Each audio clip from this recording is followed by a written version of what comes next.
spring of 2022, and although I'm not really ready for this step, I'm going to swap a fender pan onto this because it's the right time to do it for other reasons.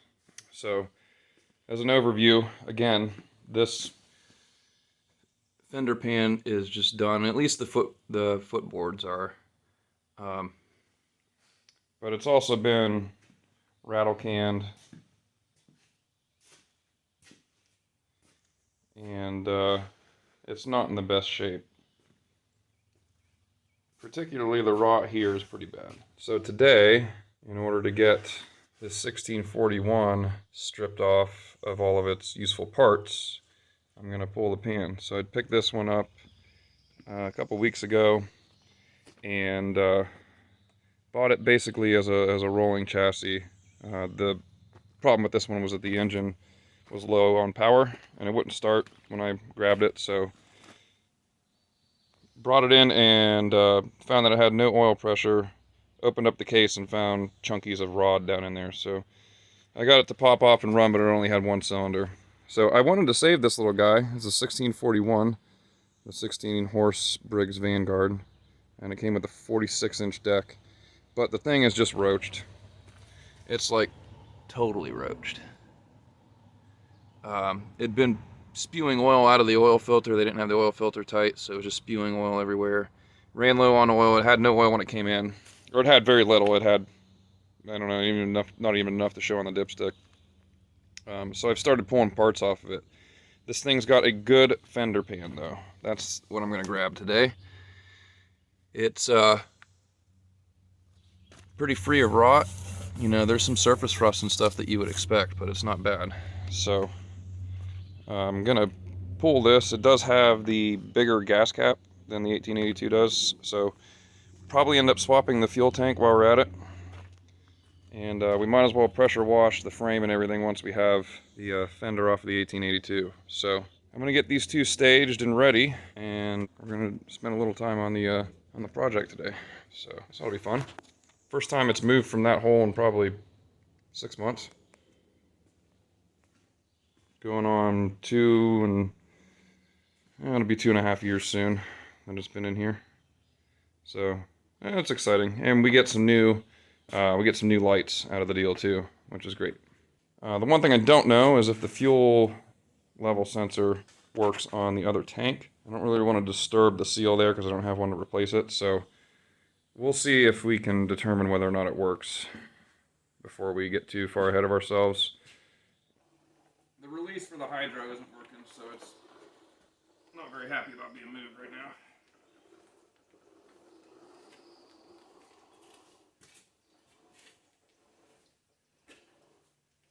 Fun fact, this thing caught on fire while I was stripping parts off of it. And like I said, as much as I want to fix it, I've been forbidden from fixing anything because they tried to kill me. Alright, I'm going to pop the fender off of that guy, and then we'll cut back to the 1882 and we'll get a little closer in once we start swapping parts around. We're over here pulling this fender pan, and before I got too far, since I've already done this step on the 1882 and you won't really see it, to remove the fender, you've got to get to these bolts under the seat track, or in the middle of the seat track channel. And if you've got a unit like this one, and it's basically fully packed with debris and has, the seat probably hasn't moved in 30 years, you'll run into this issue where the seat just won't move. Just lubricate the slides and bang it around with a hammer until it moves. These back here go into a nut on the frame or on a cross member, and the ones in the front, after you slide the seat back, well, actually we can just take it off now, I guess.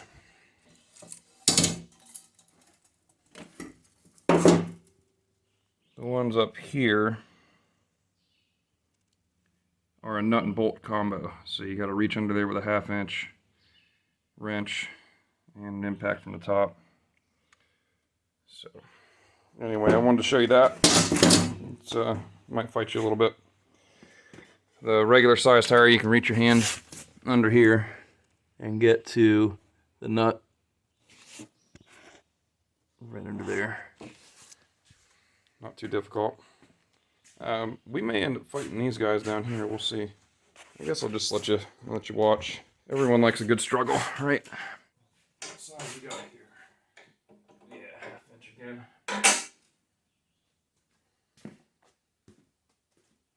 Seat base is actually in nicer condition than this one too. I might end up swapping that seat base over too. I just realized that. The one over here is crap. Come on now. Stop fighting me. Love these old school lift to release tab clips.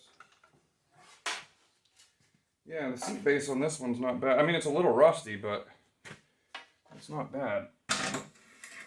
Despite being packed with goo. I mean, it did free up, so we'll end up using it. I got some wiring for the seat switch, or for the fuel level sensor, and the seat switches there. Get that out of the way. That guy's loose. Oh, crap. Alright. Now, take the tonneau cover off. And let's see if we can get these. I don't know how much these are going to fight me.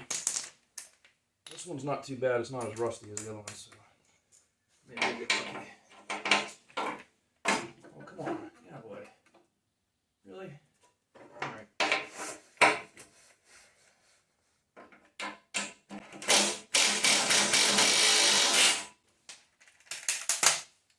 They feel like lock nuts. Probably are.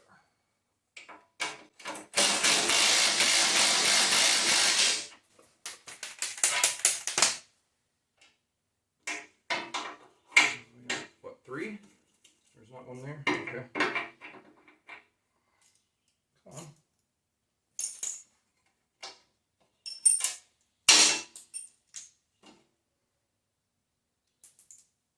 We might want to keep these because I don't think there's even usable bolts on that one over there.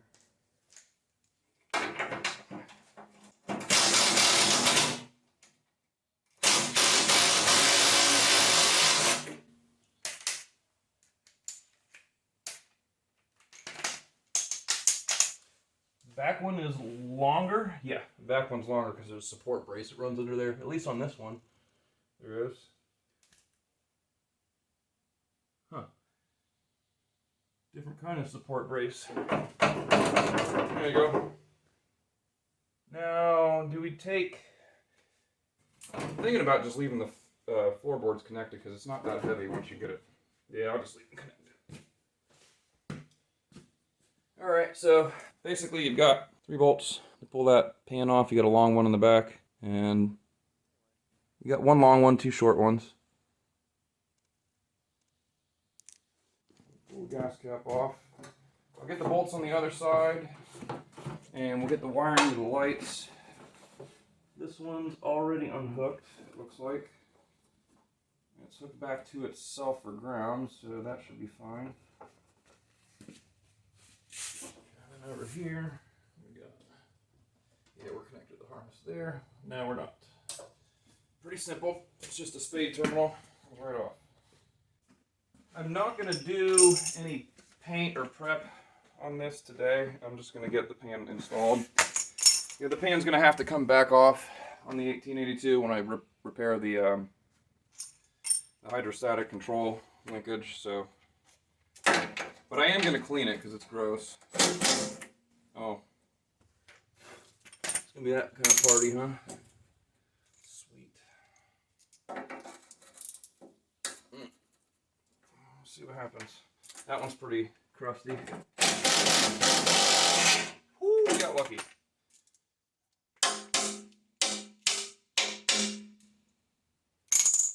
That one was crusty.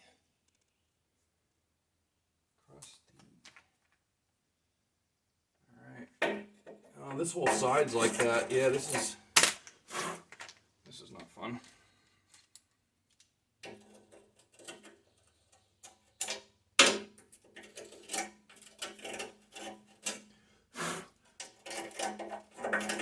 I wonder why my knives never stay sharp. One of life's great mysteries.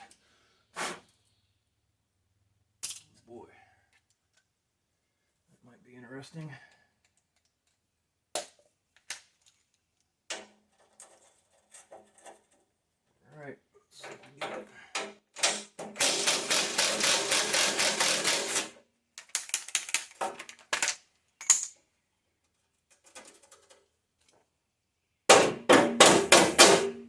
Should probably play the lottery today. I can't believe that one came out like that. I like that.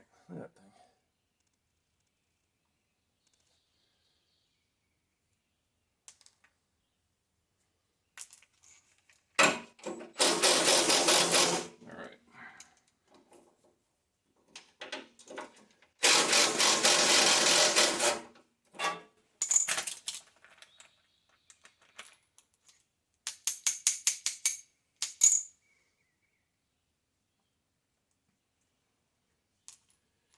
Here's our 3 bolts.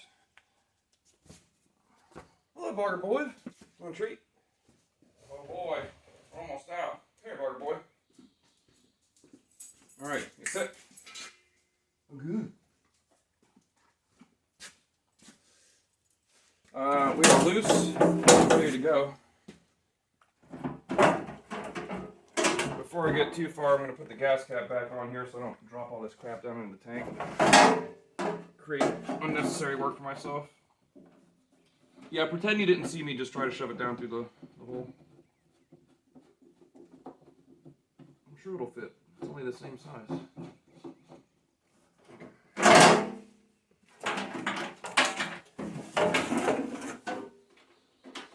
Shove the wiring down through here.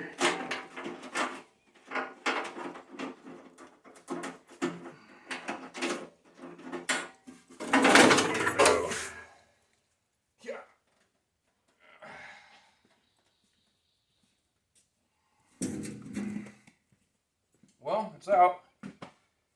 That one's got a black fuel tank and this one doesn't. Hopefully otherwise they're the same. The one thing we are going to do, in addition to making sure that level sensor comes out okay, is replace this fuel line here, and then at the bottom on the other tractor, obviously not on this one, but we'll replace that fuel line there. Anything that's going to be underneath it, it's easy enough to do now. We'll just do it. So okay, let's pull the fuel tank out, and then we'll set everything outside and pressure wash it down. So I did drain this tank. As I said, I almost caught myself on fire with this unit, so I know it has no fuel left to speak of. How's this come out? Okay. That's pretty simple. Yeah. What a strange setup. You got a main fuel line here at the bottom, and then a crossover at the top so that the level can equalize here but drop lower here. Interesting setup. Okay. So I'm gonna grab some pliers to pull off that fuel line, and we'll wheel this bad boy out of our shop. I don't know how many other gifts you can give us, but for now, this is what we want. Common failure point on these valves here and these grommets. This one's original. You can see how nasty it is. So we'll replace both of the grommets and the valves, assuming this one comes out without destroying the tank. Jeez. Come on.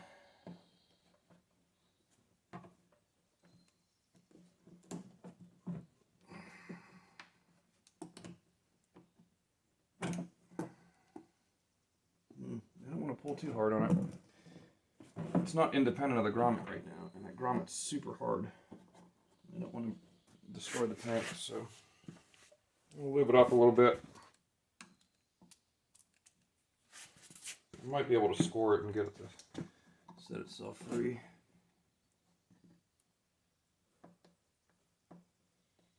Come on, old girl. It's actually split right there already. So it should come free.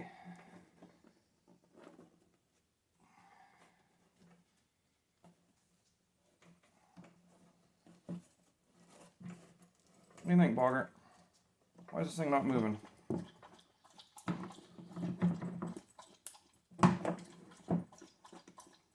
There it goes.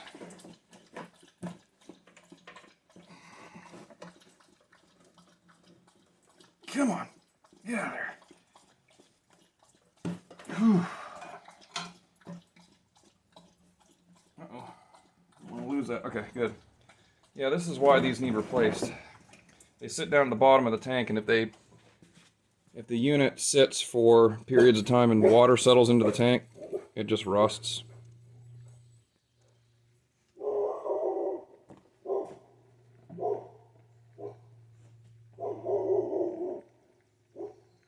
Get him. Get him, boy. That's a good boy, Bogart. Alright, let's take this out there. We got an engine to pressure wash too, so it's gonna be pressure wash city here for a minute. And let's take them out here and wash them down. Whew. They might as well soak while we're waiting. Get everything set up.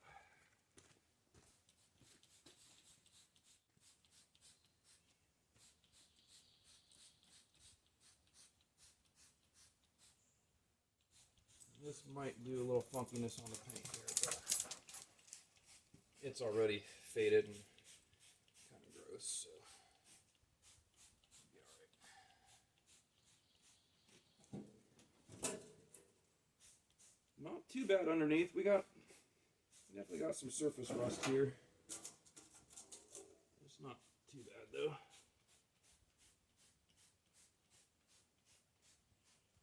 Oh, I gotta be careful of those tail lights. I forgot they're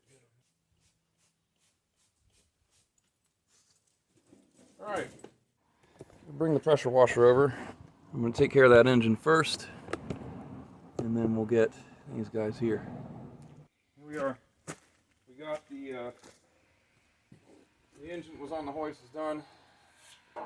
Took off put the engine down on the ground, and now I've got this hoisted up so we can get to it. A lot easier than trying to do it on the ground.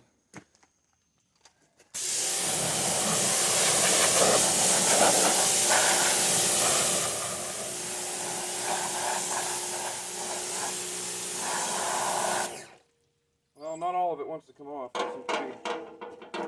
There's some pretty tough mold or something on here.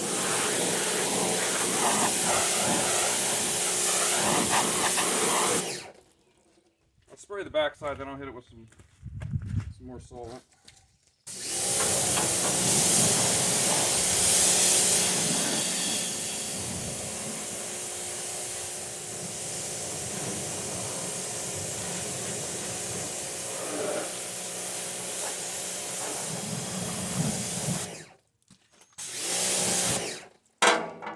That's not bad for a quick job. Yeah, let's put some more glue on it. So right over here, where was it? Yeah, this stuff here does not want to come off. It's like baked on algae or something.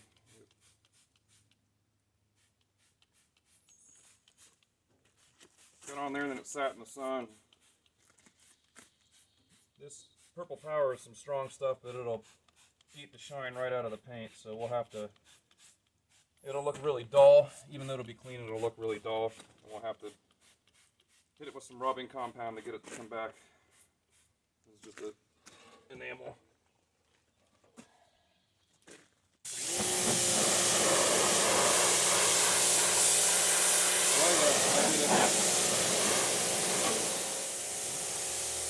Yeah, get it right off.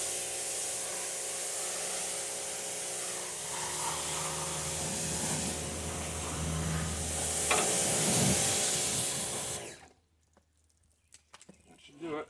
Just want to make sure we don't have any of that purple power still stuck to it, because it'll eat right through the paint. It's not too bad. Let's get the fuel tank. Yeah, ain't bad, huh? A little bit. It is taking the paint like right off.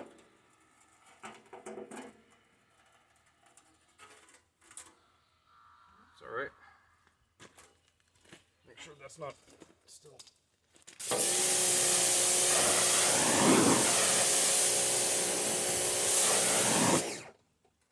I don't want it to continue eating the paint. Okay, so there's that. Let it sit and dry.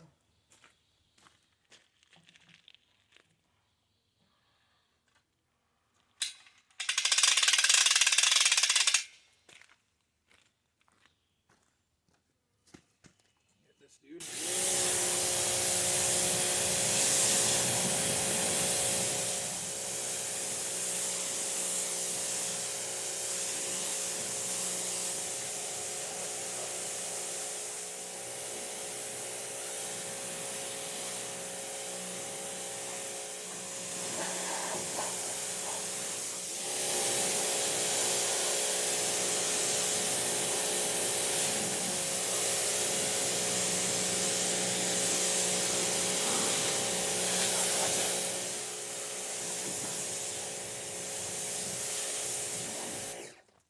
That's good enough for who it's for. Yeah? Sure. Yeah, that'll work.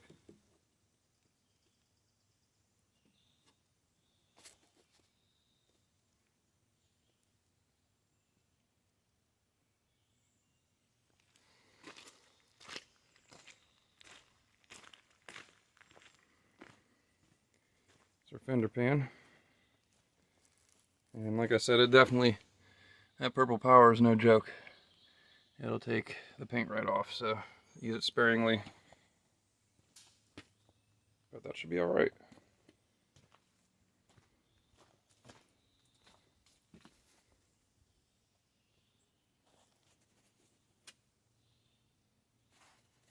A little boo-boo right there. That's no big deal. In general, these are in way better shape than this.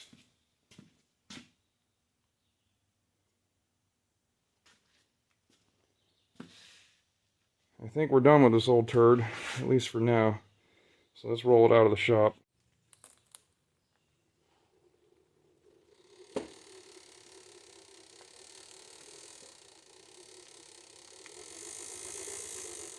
Really come up on it.